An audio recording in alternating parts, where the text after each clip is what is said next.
Under the glare of the arena lights, when the bell rang and the crowd roared, there was only one truth that lived in the eyes of Mike Tyson's opponents: fear. It was not the ordinary kind of fear that boxers feel when walking into battle. It was primal, the kind of fear that came when a man realized he was sharing the ring with a predator who did not recognize limits.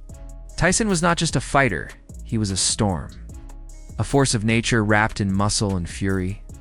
And he thrived on destroying men who thought size or arrogance could shield them from the inevitable. The 1980s became Tyson's hunting ground. A battlefield where self-proclaimed giants stepped forward one by one, convinced their reach, height, or swagger would dethrone the young king. They came in waves, towering men, champions with impressive records, veterans who had never been knocked down. Yet every one of them eventually discovered the same truth: there is no armor thick enough, no frame tall enough, and no strategy clever enough to survive Iron Mike when his rage was unleashed. Tony Tucker was the first of these colossi, who truly believed size alone could neutralize Tyson, known as TNT.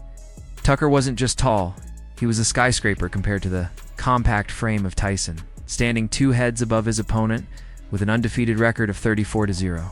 Tucker believed the night would end with his hands raised. He had already destroyed fighters who would later haunt Tyson's legacy, including Buster Douglas, the man who eventually shocked the world. Tucker wasn't afraid of Tyson's reputation, and as the opening bell rang, he even dared to mock the young champion, dropping his guard and clowning around as if Mike was nothing more than a child trying to spar with his father. But arrogance is a dangerous fuel. Every time Tucker smirked, every time he played to the crowd, Tyson's fists answered. What Tucker saw as a game was nothing less than a provocation to a lion, and lions do not play. Tyson's hooks began breaking through, punishing ribs and shaking Tucker's jaw. Still, Tucker held his ground, his height buying him precious seconds to stay alive. For round after round, he tried to frustrate Tyson, to lean on him, to smother him. Yet Tyson was relentless, a short, furious machine pressing forward, swinging with dynamite in both hands. By the end of 12 rounds, Tucker's confidence had evaporated, his body sagging under the relentless pressure. Tyson's hand was raised, and though the giant survived the distance, he walked away humbled. The lesson was simple: you don't taunt a lion unless you're ready to bleed. Not long after, another giant came forward. Michael Spinks was not just a fighter, he was a legend in his own right. The former undisputed light heavyweight champion, undefeated, respected, and feared in his division. His move up to heavyweight was supposed to be the ultimate test for Tyson, the clash of titans that would crown the true king of boxing. Even Muhammad Ali himself showed up to watch. The hype was electric. Spinks entered the ring as if he were ready for war, but Tyson had no interest in a drawn-out battle. The opening bell rang, and Iron Mike erupted like a thunderclap. He tore across the canvas, cutting off the ring before Spinks could even set his jab. The first right hand Tyson landed shook Spinks to his core. Within 90 seconds, the giant was gone, crumpled on the canvas, staring up at the lights in disbelief. The fight had lasted less than 1 round, and with that single destruction, Tyson proved what most already suspected: his dominance wasn't just physical, it was psychological. Spinks quit boxing entirely after that night, his aura shattered forever. Tyson had not only beaten him, he had erased him. The next so-called colossus was Mike Jamison, another towering figure who believed his size alone would reduce Tyson to a helpless bulldog. Jamison was brash, his confidence almost laughable to those who had already witnessed Tyson's fury. But arrogance blinds men, and Jamison truly believed he could withstand the storm. The opening bell once again told a different story. Tyson's fists became wrecking balls, digging into Jamison's body, snapping his head back with hooks and breaking his will punch by punch. Jamison tried to fight back, landing a few counters here and there. But his shots bounced off Tyson as if they were mosquito bites against steel. In the 4th round, the inevitable came. A vicious left-right combination sent Jamison sprawling to the canvas. His height no longer a weapon, but a liability, as his long frame collapsed in defeat. Then came Terrell Biggs, a man who could have been an NBA star, but instead chose boxing, chasing glory inside the ropes. Biggs was bold enough to declare publicly, "I'll beat Tyson like I'm his dad." It was a statement that reeked of arrogance, a declaration that insulted not only Tyson's skills, but his pride. When the bell rang, Biggs actually managed to surprise the audience. His jab was sharp, his reach kept Tyson at bay, and for a brief moment, it looked as if his prediction might hold weight. Tyson struggled to close the distance, and Biggs, feeling confident, dropped his guard to humiliate the young champion. But arrogance always has a price. By the fifth round, Tyson had adjusted. He slipped past the jab, cornered Biggs, and unleashed hell. A brutal left hook staggered the taller man, followed by a storm of combinations that left Biggs defenseless. Tyson tore him apart, ripping body shots, then finishing with a hook that sent him crashing to the canvas. The fight was stopped, and Biggs's arrogance was buried under the weight of his own words. Tyson had not only beaten him, he had punished him for his disrespect. If Biggs's arrogance was verbal, Mitch Green's was pure theater.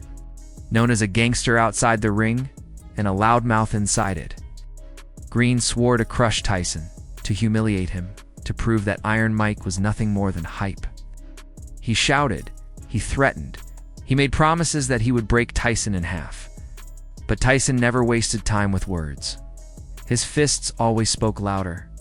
From the opening bell, Tyson launched himself at Green, hammering his body and snapping his head back with savage hooks.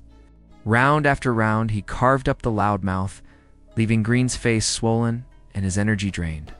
Green tried to fight back, swinging wildly. But his stamina betrayed him, and his power faded under Tyson's relentless assault. When the final bell rang, Tyson was the clear victor, leaving Green beaten, embarrassed, and begging for a rematch he would never get. But Green's arrogance didn't die in the ring. 2 years later, in a New York street, he confronted Tyson again, trying to force a fight outside the ropes. Tyson, ungloved and unrestrained, delivered a single punch that shattered Green's face, sending him to the hospital. The unofficial rematch lasted 1 second, and once again proved that, even off the canvas, Tyson's power was unmatched. What tied all of these giants together was not just their size, but their belief that Tyson's fury could be contained. They believed their height, their reach, or their arrogance would protect them. But what they learned painfully and brutally is that Tyson was not just a man. In his prime, he was inevitability itself. He was speed wrapped in power, aggression fused with precision, a fighter who didn't just hit opponents but devoured their confidence, their will, and their dignity. Time and again, these towering figures fell. Some crumbled in seconds, like Michael Spinks. Others lasted rounds but were eventually dismantled, like Tucker, Jameson, Biggs. Mitch Green became a cautionary tale, a reminder that even outside the ring, Tyson's wrath was not something to test. Each fight reinforced the same story. The bigger they came, the harder they fell. And Tyson relished every collapse. As the 1980s rolled on, Tyson's legend only grew. The roar of the crowd, the thud of his gloves smashing into ribs and jaws, the sight of giants tumbling down like felled trees, these became the hallmarks of his reign. He didn't just win fights. He created spectacles. Moments burned into boxing history. Every time a giant stepped into the ring, the audience knew how it would end. Tyson's presence alone was enough to make even the bravest men hesitate. To make the tallest towers tremble, Iron Mike's legacy is not just about titles or knockouts. It is about the fear he instilled, the arrogance he crushed, and the reminder that in boxing, size means nothing if the heart behind it isn't stronger than the storm in front of it. Tyson was the storm, and those who mocked it were swept away. Giants fell, reputations shattered, and history was written in blood, sweat, and the unyielding fury of a man who refused to be underestimated. When the dust settled, and the echoes of those fights still rang in the ears of fans, one truth remained unshakable. Iron Mike Tyson was more than a champion. He was a reminder that no matter how tall the giant, no matter how cocky the challenger, the king of boxing always had the final word. And it came in the form of fists that carried the weight of destiny.